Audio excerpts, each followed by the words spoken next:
अस्सलाम वालेकुम वरहमतुल्लाहि वबरकातुहू। औज़ु बिल्लाहि मिनश शैतानिर रजीम। बिस्मिल्लाहिर रहमानिर रहीम। बेटा क्या हाल है आप सबकी? उम्मीद करता हूँ तमाम स्टूडेंट खैरियत से होंगे। ईद गुजर गई, रमजान गुजर गए, अब आप लोगों का जो टाइम है असल मरहला वो है आपके 9 मैट्रिक एग्जाम। उस हवाले से बहुत सारी वीडियोस और आप लोग गाइडलाइन देता रहता हूँ वक्त के साथ साथ, क्लास के अंदर भी और इसके अलावा भी। तो OMR के हवाले से मैंने वैसे भी बताया, लेकिन एक वीडियो आपके लिए बना रहा हूँ ताकि आप लोग पेपर से पहले उसको देख के जाएं, ताकि कोई सवालात या कोई भी चीज़ हो तो आपको जो है ना वो सारी चीज़ें क्लियर हो जाए। ठीक है, क्योंकि आपकी आंसर शीट जो वो चेंज हो चुकी है। तो हम चलते हैं अपनी आंसर शीट की तरफ। अच्छा बेटा, ये देख लीजिए सबसे पहले कि आपने जब इस OMR को फिल करना है तो आपने ख्याल रखना है कि जो बार कोड है ना, किसी पेज पर जितने ही पेजेस होंगे बार कोड में आपने कोई पेंसिल कोई मार्कर किसी चीज का इस्तेमाल नहीं करना। फिल करते हुए या तो ब्लैक पॉइंटर हो या ब्लू पॉइंटर हो या ब्लैक बॉल पेन हो या ब्लू बॉल पेन हो। ठीक है, इसके अलावा आपने ये फिल करते हुए किसी भी चीज का इस्तेमाल नहीं करना। आपने कैसे फिल करना है? जैसे आप 9 का पेपर दे रहे हैं तो फर्स्ट एनुअल पे आप सर्किल बना देंगे। किस तरह बनाएंगे मैं आपको एक करके दिखा रहा हूँ। मैं सब पे नहीं करूंगा, लेकिन आपने सब पे करना है। ठीक है, क्योंकि मैं आपको वीडियो के लिए बना रहा हूँ, समझाने के लिए जस्ट ना। आपने बिल्कुल इसको सफाई से करना है कि ये हल्का सा ही बाहर ना जाए। ठीक है, और कोई भी जो व्हाइट व्हाइट स्पेस है वो खाली ना रहे, और बहुत हल्के हाथ से करना है, क्योंकि जो बोर्ड का पेपर होता है वो बड़ा लाइट होता है। हो सकता है थोड़ा मोटा है, लेकिन फिर भी आपने इसको लाइट हल्के हाथ से करना है। आप क्लास 9 में है तो SSC पार्ट 1, क्लास मैट्रिक में तो SSC पार्ट 2। सेकंड एनुअल पे वो बच्चे करेंगे जो सप्ली अपली का दे रहे हैं। ग्रुप कौन सा है? साइंस। साइंस ग्रुप पे कर देंगे आप लोग, मेजॉरिटी बच्चे साइंस में होते हैं। अब डेट में क्या होगा? डे क्या है? बिल्कुल आपका पेपर है 6 अप्रैल को, तो यहाँ लिखेंगे 60। अप्रैल का मंथ कौन सा होता है? 04। और ईयर कौन सा है? 2026 सिंपल। उसके बाद सब्जेक्ट आपका मान लीजिए कंप्यूटर का है, तो जो भी पेपर होगा उसका जो आप लिखेंगे तो अपर केस, यानी कि आपने उसको क्या करना है, सारे कैपिटल लेटर में लिखना है, कोई भी स्मॉल लेटर में ना हो, वरना फिर ये इसकी जो रिकॉग्निशन होगी इसमें प्रॉब्लम आ सकती है। नेम ऑफ एग्जाम सेंटर, जहां पे आपका बोर्ड पड़ा, आपका स्कूल नहीं, जहां पे आपका सेंटर पड़ा, कोई भी आर्मी पब्लिक स्कूल मान लें थोड़ी देर के लिए। ठीक है, तो आपने इसको भी किसमें लिखना है? कैपिटल में ही लिखना है। अच्छा, उसके बाद हम चलते हैं स्टूडेंट सिग्नेचर। यहाँ पे आपने सिग्नेचर करना है, आपका जो भी सिग्नेचर है कोशिश करें वो सिग्नेचर करें जो आपका एडमिट कार्ड पर है। लेकिन अगर आप भूल गए, याद नहीं है, तो फिर आप जो भी सिग्नेचर पहले पेपर पे करेंगे कोशिश करें वही सिग्नेचर आपका सारे पेपर पे हो। ठीक है, इन विजिलेटर सिग्नेचर पे कौन करेगा? वहां जो टीचर होंगी जो आपको गाइड कर रही होंगी। ठीक है, रोल नंबर आ जाए। रोल नंबर का खास ख्याल रखिएगा, सुन लीजिए और से बता रहा हूं। अगर किसी बच्चे का रोल नंबर है 579608, ये रोल नंबर है, तो आपने क्या करना है? पहली लाइन में देखना, भाई 5 वाली लाइन में देखा 5 कहां पर है? 5 यहां पर आपने कलर कर दिया। 6 वाली लाइन में देखा 6 कहां पर? आपने कलर कर दिया। अच्छा, कलर में फिर कह रहा हूं पूरा इस तरह करना है। ठीक है, इस तरह करना है, ये नहीं करना, ये तो मैं आपको समझाने के लिए बता रहा हूं। ठीक है, 9 वाले पे देखा तो आपने 9 पे कलर कर दिया, 06 पे देखा तो 6 पे कलर कर दिया, 0 पे देखा 0 पे कर दिया, 8 पे देखा 8 पे कर दिया।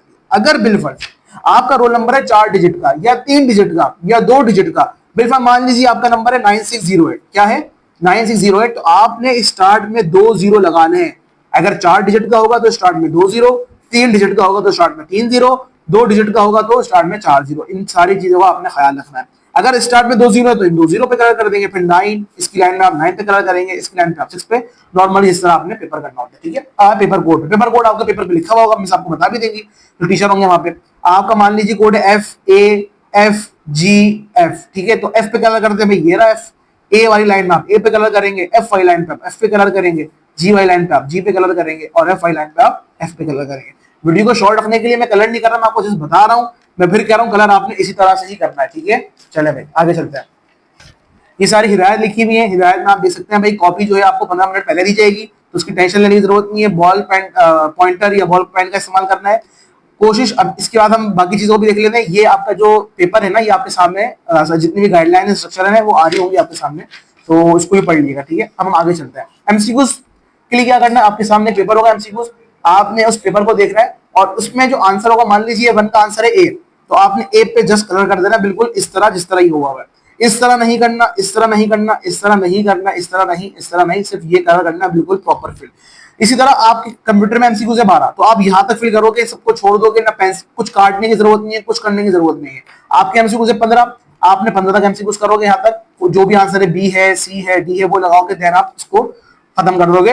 आपने बाकी चीजों को छेड़ने की जरूरत नहीं है। जितने भी एमसीक्यूज आए 20 आएंगे, आपने 20 पे करना है, 15 आएंगे 15, 10 आएंगे 10। ठीक है, चलिए आगे चलते हैं। मैं बहुत शॉर्ट वीडियो बना रहा हूं ताकि आप लोग जस्ट चीजों को समझ रहे हैं। उसके बाद नेक्स्ट पेज जो होगा वो आपका होगा नॉट फॉर यूज। ठीक है, अच्छा आपने ना ये सारी कॉपीज देखनी है। फर्स्ट टाइम जब आप कॉपी मिलेगी ना आपको 24 पेजेस की, तो आप पूरी पेजेस कॉपीज को देख लिएगा, भाई पेजेस सारे मौजूद हैं, बार कोड है, ये लिखा हुआ है, ये कॉलम है, ये वाला कॉलम है, ये वाला जो है ना रॉज है, इस तरह ये कोड लिखा हुआ है। ये सारी चीजें आपने एक दफा गो थ्रू कर लेनी है। ठीक है, अच्छा ये वाले पेज पे ना आपने पेंसिल से कोई मार्क लगाना है ना, पेन से इसका इस्तेमाल आपने बिल्कुल नहीं करना है। यहाँ पे आप कुछ भी नहीं करेंगे, इस बार कोड पे जितने पेजेस हैं, इन बार कोड पे आपने बिल्कुल भी किसी चीज का इस्तेमाल नहीं करना। अब हम आते हैं, सबसे पहले हमारे पास आ गया क्वेश्चन पेपर, हमारा सवाल शुरू हो गया। आप कर रहे हैं सेक्शन बी, तो आप यहाँ पे सेक्शन बी की हेडिंग डालेंगे। अच्छा, के कोचिंग सेंटर्स वाले कहना आपने बॉल पेन से करना है, तो इसका ख्याल रखना आपने। आप नॉर्मल इंक पेन, क्योंकि इंक पेन से ना वो आपका जो है ना कलर जो है ना वो फैल जाता है, तो आप पॉइंटर इस्तेमाल कर सकते हैं। बॉल पेन से राइटिंग खराब होती है, ठीक है। आपने साथ सारी चीजें लेके जाइएगा, ठीक है, कोई मसला नहीं है। मैं आपके सामने गाइडलाइन आ रही होगी, आप उसको भी पढ़ लीजिएगा। बहरहाल आप करें क्वेश्चन नंबर 2, तो क्वेश्चन 2 पे आप इस तरह कलर करेंगे और यहाँ क्वेश्चन नंबर 2 भी लिखेंगे सेक्शन बी का। अब आप मान लीजिए आपको क्वेश्चन 2 नहीं आ रहा, आपको क्वेश्चन 3 करना है, क्वेश्चन 4 जो भी सवाल करेंगे उसका आप उस पर कलर करेंगे और आपने वही नंबर लिखना है। आपने कोशिश ये करनी है, मेरी बात सुनिएगा, कि हर सवाल एक पेज पे ही करना है, ठीक है। बहुत सारे बच्चे सवाल कर रहे हैं कि सर बहुत सारे लोग कह रहे हैं कि 2 पेज पे है, तो इस हवाले से मैं आपको गाइड कर दूं कि बेटा ये जितने भी 2 पेज के आपके जो सवाल है मैं तरह क्लियर कर दूं कि वो पेपर लाइक उर्दू का, इस्लामियत का, पीएचडी का, सिंधी का, इनके क्वेश्चन लॉन्ग होते हैं। तब हमारे लिए शायद ही पॉसिबल है कि अगर हमें 2 पेज इस्तेमाल करने पड़ जाए, लेकिन कैसे करेंगे वो भी सुन लीजिए। मान लीजिए आप क्वेश्चन 4 कर रहे हैं, आपका 1 पेज इस्तेमाल हो गया, अब आपको 1 पेज और चाहिए, तो आप अगले पेज पे आएंगे, देन क्वेश्चन नंबर 4 डालेंगे और यहाँ पर इसको कलर करेंगे और देन जो बकाया क्वेश्चन है वो कर देंगे। लेकिन मेरी बात को बड़े गौर से सुनिएगा, आप कोई सभी पेपर करें, physics, chemistry, Urdu, biology, maths, PhD, Hindi, इस्लामियत, इंग्लिश, कोशिश करें 1 पेज के अंदर रखे करें, क्योंकि सेक्शन बी के लिए शॉर्ट के लिए 1 पेज आपने करना है, लॉन्ग के लिए आप 2 पेज इस्तेमाल कर सकते हैं। इन बात का ख्याल रखिएगा, सही है। बाकी मैं कंफर्म कर दूंगा कि 2 पेज इस्तेमाल कर सकते हैं शॉर्ट या लॉन्ग के लिए, इसके हवाले से भी। अच्छा, आगे चलते हैं।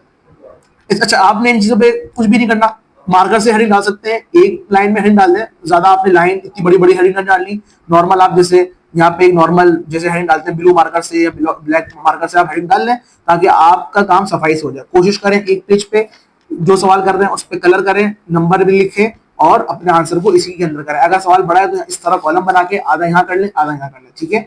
इसी तरह आपने सारे सवाल देख लेना है, 24 पेज की कॉपी होगी, 19 सवाल, 18 सवाल, 10 सवाल, जितने सवाल होंगे उनके नंबर आपके पास पेपर में गिवन होंगे। कोई भी सवाल हो, किसी किस्म का, नंबर आपके सामने अवेलेबल है, आप मुझसे बात कर सकते हैं, मुझसे पूछ सकते हैं किसी भी हवाले से, पेपर की गाइड के हवाले से, पैटर्न के हवाले से।